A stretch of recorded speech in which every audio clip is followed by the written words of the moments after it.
completo no cuidado, na infraestrutura, completo no acolhimento.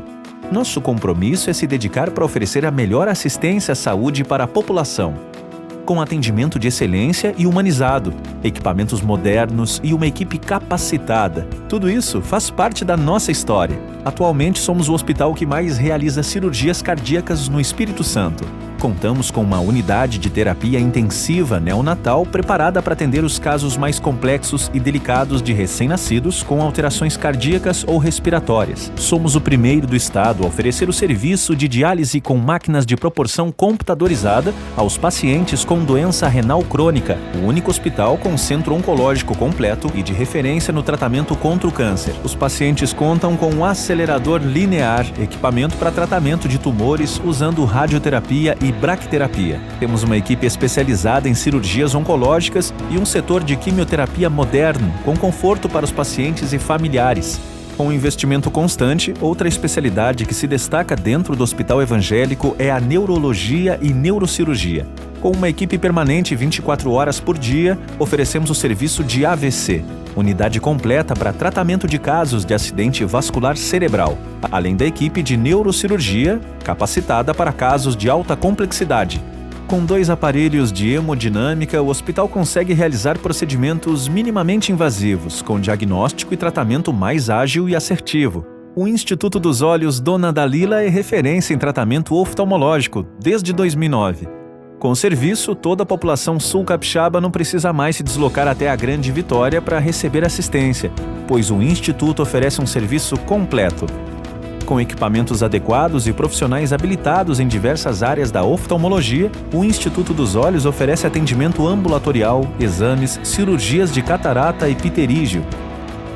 Um hospital que trabalha pela valorização da vida e pela inovação, com um centro de imagem completo com tecnologia que permite cada vez mais diagnósticos precisos e rápidos.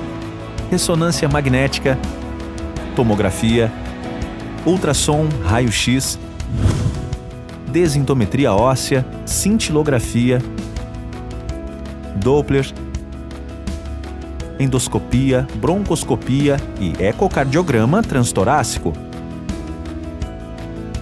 Esse é o Hospital Evangélico, que tem a missão de servir com excelência no cuidado à saúde, ensino e pesquisa. E já está em construção o Hospital do Câncer, que irá atender milhares de pacientes oncológicos.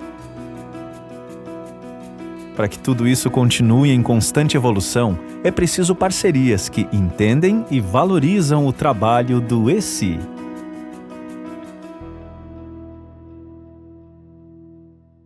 Dia 12 de junho foi instituído o Dia Nacional de Conscientização da Cardiopatia Congênita para promover a conscientização e suas manifestações, necessidade de diagnóstico precoce e tratamento. E a doutora está aqui para conversar com a gente, para falar com a gente desse tema, desse assunto, que é preciso, você tendo conhecimento, isso ajuda e muito. Doutora Andressa, bom dia, tudo bem? Bom dia, Parraro. Sempre um prazer estar por aqui. Prazer, honra receber a senhora aqui no programa. Vamos começar falando o que é isso, cardiopatia congênita. Eu gostaria também de dar bom dia a todos os ouvintes. É um prazer estar falando com vocês desse assunto que é tão relevante, né? A cardiopatia congênita, ela, na verdade, é uma das maiores causas de mortalidade infantil no Brasil.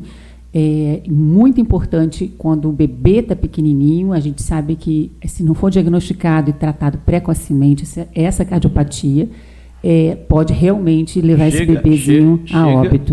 Chega a óbito de 1 a cada 100 crianças que nascem. Na verdade, então vamos lá. Como é que é a incidência? Cada 100 criancinhas que nascem, uma nasce com cardiopatia congênita. Tá, entendi, né? Entendi. E 29 mil crianças nascem com cardiopatia congênita no Brasil, por ano, sim, né? Sim. Então, na verdade, uma a cada 22 minutos. Então, durante nossa entrevista aqui, uma está nascendo com cardiopatia congênita. E aí, você me perguntou, o que é cardiopatia congênita? Isso. É muito importante todo mundo saber, porque ela pode estar no seu filho, no seu neto, no seu sobrinho, e às vezes vai diagnosticar tardio e a gente perde uma janela muito grande de tratamento. Então, vamos lá, o que é? é qualquer anormalidade na formação do coraçãozinho do bebê. Quando que esse coraçãozinho se forma? Lá com 8 semanas, lá quando o neném é feto ainda, intraútero, né? Então, quando está formando toda a embriogênese ali do coraçãozinho, alguma coisa pode sair errado. E aí são vários tipos de defeitos que pode acontecer. Por isso que é tão importante a gente ter essa conscientização. Defeitos pequenininhos, que às vezes todo mundo chama por aí de buraquinho, né?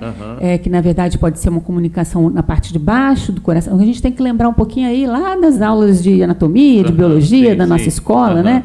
Que a gente sabe que o coração é formado por 4 partes, 4 câmaras. Então, a gente tem os átrios em cima, aí tem as 2 válvulas, que é a válvula tricúspide do lado direito e mitral do lado esquerdo, e nós temos as bombas, que são o ventrículo direito e o ventrículo esquerdo, que realmente são importantíssimas para bombear o coração e jogar o sangue ali para o pulmão do lado direito e do lado esquerdo para o corpinho.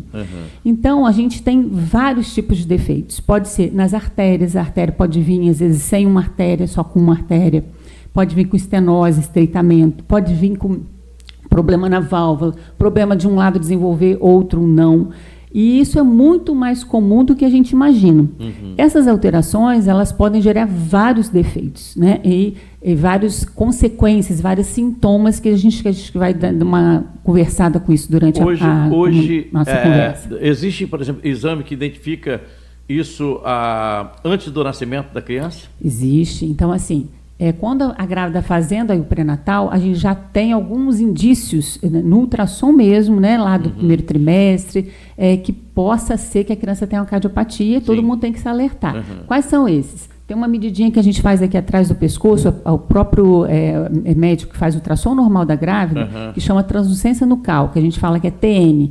Quando essa imagenzinha ali lá no ultrassom está aumentada, tem que ligar um alerta. Já ligar o alerta. Pode ser que essa criança venha com cardiopatia. Agora, né? Qualquer tratamento, qualquer intervenção, só após o nascimento?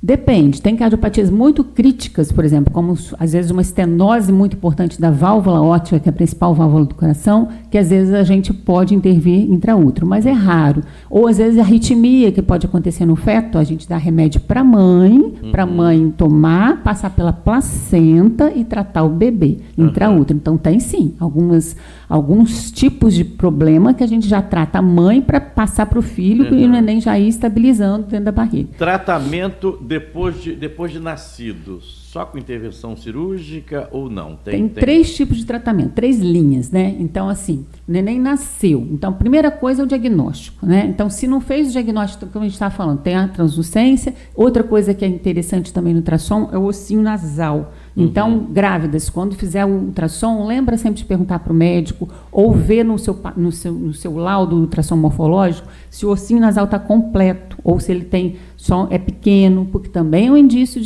do neném poder ter cardiopatia. E quem puder fazer o ecofetal, que é o ecocardiograma, lá dentro do útero materno, que a gente consegue ver toda a anatomia e já fazer o diagnóstico perfeito do que vem nesse bebezinho. Nascendo o bebê, tem um teste que chama teste do coraçãozinho, que toda maternidade tem que fazer. Essa lei foi sancionada em 2014 aqui no Brasil. Particular ou público tem que fazer? Todo mundo tem que fazer. Seu neném não pode sair da maternidade sem o teste da oximetria, que é o teste do coraçãozinho. Que é muito simples, muito tranquilo. A gente só coloca um oxímetro no dedinho da mão e dedinho do pé e tem que ter uma saturação. Essa exigência sempre existiu ou é uma coisa mais recente? Começou em 2014. Entendi. Né? E aí agora... Eu faço essa pergunta porque como é que é bacana, como é que é interessante, como é que a gente vai avançando, vai evoluindo, né? sem dúvida nenhuma. No tratamento. É um teste simples que tem ele tem uma triagem muito grande para cardiopatia crítica, tá? Então, assim, aquele neném que se sair da maternidade, ele pode virar óbito em casa. Então, é claro que coisas, às vezes, como um soprinho mais tranquilo, coisas que não vai levar uma gravidade tão grande, esse teste é para criança que vai ficar roxinha, né? Então, às vezes, a pessoa fala assim, meu neném teve teste do coraçãozinho normal, mas ele tem um problema do coração, é cardiopata. É porque, às vezes, ele tinha uma cardiopatia que não levava à cianose. Então, é uma coisa que, às vezes, confunde um pouquinho as pessoas. Sim. São 2 coisas distintas, mas ele é maravilhoso para distinguir, para triar essas cardiopatias que realmente são gravíssimas, que a gente tem que intervir ainda quando o bebê nasce. Em que situação é preciso uma intervenção cirúrgica? Em que situação consegue um tratamento com medicamento? Então, quando o bebê nasce, né, aí a gente vai ser examinado no berçário e tudo mais, e se ele tem, são 3 tipos de problema e tratamento, né? Então, nós tentamos dividir a cardiopatia em 2 tipos. A cardiopatia que vai levar o neném a ficar roxo, que é essa que a gente estava falando, do teste do coraçãozinho, que a gente chama em medicina cianogênica, porque a cianose é o azulado, é o roxo, né? E a acianogênica, ou seja, o neném não fica roxinho, normalmente são cardiopatias que levam a criança a ficar muito cansada, né? Então, uma mãe coloca o bebê para mamar, o neném fica ofegante, fica suando gelado, fica com aquela tiragem que a gente chama assim, o neném fica todo afundando aqui nas costelinhas. Então, esse neném ele evolui com insuficiência cardíaca. Então, são os 2 principais, o nenenzinho que faz insuficiência cardíaca e o nenenzinho que fica roxo, tá? Então, a gente vai perceber isso, o ideal é perceber bem pequenininho, sem sair da maternidade ainda. E aí a gente vai ver qual tipo exatamente de problema, e o ecocardiograma é realmente padrão ouro para a gente fazer o diagnóstico, né? E cada imagem importa muito, porque você fazer um bom diagnóstico, toda a anatomia, descrição, você vai perder muito menos tempo ali para você fazer o tratamento. Tem crianças que vai fazer só um tratamento clínico, ou seja, vai tomar medicação oral, vai sair para casa com remedinho. E vai estabilizar e, às vezes, vai operar mais para frente. Tem criança que não. Tem criança que, às vezes, a gente vai nascer, a gente vai fazer o diagnóstico, ou tem o diagnóstico pré-natal, e, às vezes, a gente já tem que levar para a sala de cateterismo, para fazer um cateterismo. Nesse cateterismo, às vezes, a gente tem que abrir a válvula, abrir o buraquinho, fazer algum pertuito para o sangue se misturar e conseguir oxigenar melhor. E tem criança que só através de cirurgia, né? Então, são esses 3 tipos de tratamento. O clínico, que a gente chama que é o remédio, o intervencionista, que é o cateterismo, lá no laboratório de hemodinâmica, e o cirúrgico. E, como você começou falando, o evangélico realmente é completo, porque a gente consegue ter toda essa linha de tratamento com bastante expertise, que a gente chama. Nós estamos há 20 anos aí sendo referência, fomos a primeira referência de cardiopatia congênita no estado do Espírito Santo. E a gente tem uma equipe com muita já esperteza, com muita clareza, com muita dinamismo para tratar essas crianças. Tanto a enfermagem, quanto o pessoal da cirurgia cardíaca, quanto o pessoal da hemodinâmica. Todo mundo congrega aí, que a gente chama de time da cardiologia pediátrica. Sim. Agora, a importância de descobrir de maneira precoce. É extremamente importante. Infelizmente, nós estamos em 2000... Além de descobrir, o pai, os pais descobrindo e buscando tratamento. Recurso, né? Exatamente, porque, infelizmente, nós estamos em 2025 e ainda acontece aqui, né, nos nossos arredores, a criança, às vezes, chegar depois do time, que a gente chama, do tempo de operar. Então, às vezes, a criança tem uma cardiopatia lá, né, que já nasceu com ela e tudo, e passou cansadinha a vida inteira, passou roxinha a vida inteira, e ninguém percebeu na família. Por isso que esse mês ele é importantíssimo, porque quanto mais a gente conscientizar que existe a cardiopatia, que criança sim pode ter problema de coração, todo mundo vai ficar um pouco mais esperto. Então, ver aquela criança que corre um pouco, já fica ofegante, não aguenta, ou ela fica roxinha. A gente fala que tem essas crianças roxinhas, elas correm e acocoram, sabe? Elas abaixam, porque quando elas abaixam, elas aumentam a pressão nas perninhas e conseguem jogar um pouco mais o sangue para dentro do pulmão, então aumenta a resistência sistêmica, o fluxo então acaba indo mais para o pulmão. Então, são coisas que a gente tem que observar nas nossas crianças, porque se realmente a gente fizer o diagnóstico precoce, essas crianças vão fazer toda a linha do tratamento. E tem criança que tem que operar parado 3, 4 vezes, dependendo da gravidade do problema da criança. Opera com a gente lá bebezinha, depois passa alguns meses, a gente faz uma segunda cirurgia, e às vezes 4, 5 aninhos faz outra cirurgia. Então, mães, pais, vós, todo mundo que está ouvindo a gente, o que a gente quer de deixar realmente aí de mensagem? Observe suas crianças, né? Observe como é o comportamento dessas crianças, como é que elas, quando elas correm, quando elas brincam. E os sintomas, eles vão evoluindo desde pequenininho. Então, assim, bebezinho, o que a gente tem que observar? Quando mama, se cansa, se está ganhando peso, né, satisfatoriamente, se faz muita infecção de repetição, porque uma criança que tem um buraquinho no coração, ou às vezes um buracão, o sangue vai muito para dentro do pulmão. Isso faz com que o pulmão fique mais úmido, a gente fala. E aí qualquer virose, a criança tem uma facilidade enorme de fazer pneumonia. Tem uma explicação por que uma criança nasce com esse problema? Isso é durante a gestação? Sempre durante a gestação? Um ponto importantíssimo que você tocou. Os fatores são multifatoriais, na verdade, né? As causas. A gente tem os aspectos genéticos, ou seja, a criança veio com uma carga genética, né, da família, então veio o gene do pai com o gene da mãe, lá às vezes 3, 4 gerações, que ninguém nem sabia antigamente, e quando esse casal tem o bebê, tá, com o feto, geneticamente esse neném tem um problema. Esses são fatores que a gente não pode mudar. Eu sempre gosto de frisar os fatores que são modificáveis. O que seria isso? Os fatores que as grávidas, se cuidarem, elas podem realmente ajudar esse bebê a não ter problema do coração. Sim. O que seria isso? Diabetes. Então, a gente cada vez mais vê as mães tendo diabetes. Então, mãezinhas que por acaso evoluam com diabetes, tem que realmente cuidar da glicose durante a gravidez, né? Porque senão é um fator importantíssimo no neném vir ter cardiopatia. Uso de drogas ilícitas, né? Tipo cocaína, até mesmo tabaco pode vir a dar problema de coração no bebê. Entendi. Mãezinhas que têm doenças como o lúpus, coisas um pouco mais raras que pode complicar. Uso de medicações, vamos supor, drogas anticonvulsivantes, né, para grávida que tem epilepsia. Sim. Então, sempre conversar com a mãe. A grávida, todo remédio que ela for tomar, ela tem que conversar com o obstetra, porque tem vários remédios que têm interação e pode vir da cardiopatia, sim. E viroses, né? Todas as viroses como toxoplasmose, rubéola, citomegalovírus, tudo isso pode vir a dar problema no coração do bebê. Eu estou aqui imaginando que de 2014 se tornou obrigatório esses exames lá quando a criança nasce, em qualquer maternidade do país. Mas eu imagino que ainda se descobre muitas crianças aí com 12 anos, com 13 muitas anos. Crianças. Outro dia mesmo a gente recebeu uma criança de 10 anos que morava aqui dentro de Cachoeiro e tinha uma cardiopatia. A mãe até filmou o coração pulando e assim, ela acabou que não teve condução, né? Não teve... Foi passando e aí chegou até nós mês passado e a gente já operou, ela ficou muito bem, ela mesma fala, tia, meu coração parece outro. Sim. Porque a criança também percebe, né, que o coração está pulando demais, ela não consegue, ela se limita porque ela vai brincar com os coleguinhas, ela não consegue ter uma aptidão física legal. Então, tudo isso a gente tem que ficar doutora, a senhora está falando muito da questão do cansaço, desde o bebê, a criança que vai correr, jogar bola, cansa, mas pode ter um outro comportamento, por exemplo, que às vezes a criança joga bola, corre normal, mas vai lá fazer um eletro, aparece uma alteração lá no exame. Sim, tem algumas coisas que a gente sabe que às vezes a criança passa mais assintomática.